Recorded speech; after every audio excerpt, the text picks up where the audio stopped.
ကျွန်တော်မတော်တဆနဲ့မော်မျက်နှာဖုံးတစ်ခုရရတယ်အဲ့ဒါကိုတက်လိုက်တာနဲ့တပြိုင်နက်တခြားလူတစ်ယောက်ရဲ့ရုပ်သွင်းကိုချက်ချင်းပြောင်းလဲပါစီတာဗျ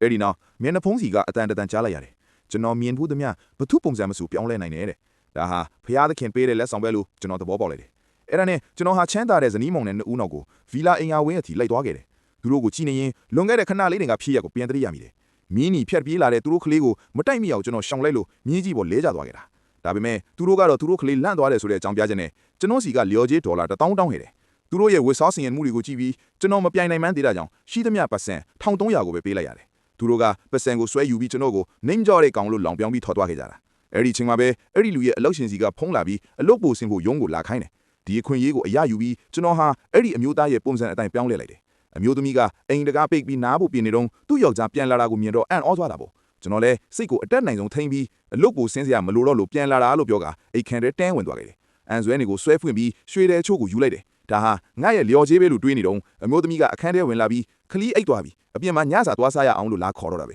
ကျွန်တော်ချက်ချင်းပဲထိတ်လန့်သွားပြီမဲ့နောက်ကျသွားပြီလေ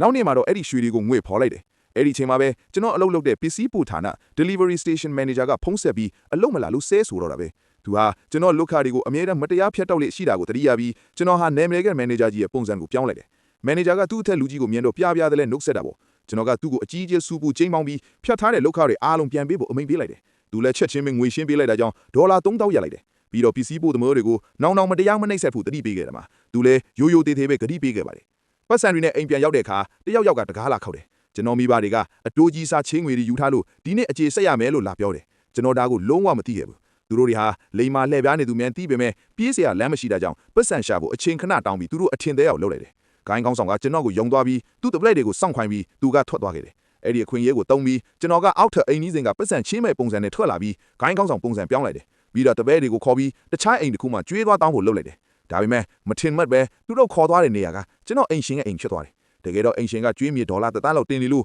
ကျွန်တော်စီကအိမ်လက်ကကိုလာစင်တိုးတောင်းနေတာကိုနောက်လာဆိုရင်အိမ်လက6လစာကြိုးပေးရမယ်မပေးရင်နှင်းတုံမယ်လို့သူကဆုံးဖြတ်ထားတာဒါကိုသိလိုက်ရတော့ကျွန်တော်ဒေါသထွက်သွားတယ်သူ့ကိုကောင်းကောင်းပညာပေးလိုက်ယုံတယ်မကသူ့ပိုင်ဆိုင်မှုတွေအားလုံးသိမ်းယူပြီးနောက်ထပ်ပေးရမယ့်ငွေကိုမနှက်ဖြန်အစင်သင့်လွတ်ထားဖို့ပြောခဲ့တယ်ဒါပေမဲ့အိမ်ရှင်ကဒေါသထွက်ပြီးရဲစခန်းမှာသွားတိုင်လိုက်တာကြောင့်ဂိုင်းကောင်းဆောင်အစ်စ်ကြီးဟာထောင်ထဲရောက်သွားတော့ပါတယ်ဒီလိုနဲ့ကျွန်တော်ဟာသူတို့အားလုံးကိုထိုက်တန်တဲ့အပြစ်ပေးနိုင်ခဲ့ပါတယ်